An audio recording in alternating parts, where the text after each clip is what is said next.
Indian طیارے کی کراچی میں ہنگامی لینڈنگ، مسافر پاکستانی مہمان نوازی سے خوب متاثر ہوئے۔ شارجہ سے حیدرآباد جانے والی انڈیگو کی پرواز کے تمام مسافر پرواز میں فنی خرابی کے باعث کراچی ایئرپورٹ پر پھنس گئے۔ کراچی ایئرپورٹ حکام کی مہمان نوازی کی قابل تعریف اور یادگار رہی۔ انڈین فضائی کمپنی انڈیگو کی متحدہ عرب امارات کی ریاست شارجہ سے انڈیا کے شہر حیدرآباد جانے والی پرواز نے اتوار کی صبح کراچی کے بین الاقوامی ہوائی اڈے پر ہنگامی لینڈنگ کی تھی۔ سول ایوی ایشن اتھارٹی پاکستان کے مطابق انجن میں تکنیکی خرابی کی وجہ سے پرواز کو کراچی کی طرف موڑ دیا گیا تھا۔ انڈین شہریوں نے پاکستان میں مہمان نوازی پر شکریہ ادا کیا اور بعض نے دوبارہ یہاں آنے کی خواہش کا بھی اظہار کیا۔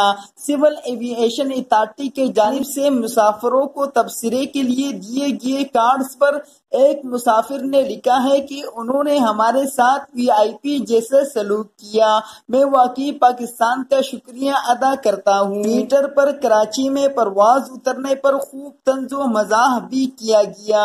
زین سید لکھتے ہیں کہ لگتا ہے انڈین کپتان بریانی کھانے کے لیے کراچی میں رکتے ہیں۔ ایک اور شخص نے لکھا کہ پائلٹ ہندوستانی حیدرآباد اور پاکستانی حیدرآباد کے درمیان الجھ گیا۔ مذاق کے علاوہ امید ہے کہ سب محفوظ رہیں گے۔ طیارے میں سوار انصار نامی مسافر نے تصویر پر پوسٹ کرتے ہوئے لکھا کہ ہم سب تھکے ہوئے مسافر کراچی ایئرپورٹ پر موجود ہیں۔ انہوں نے لکھا کہ کراچی کے ایک مکھی بھی ہمارے ساتھ حیدرآباد تک چلی ہے۔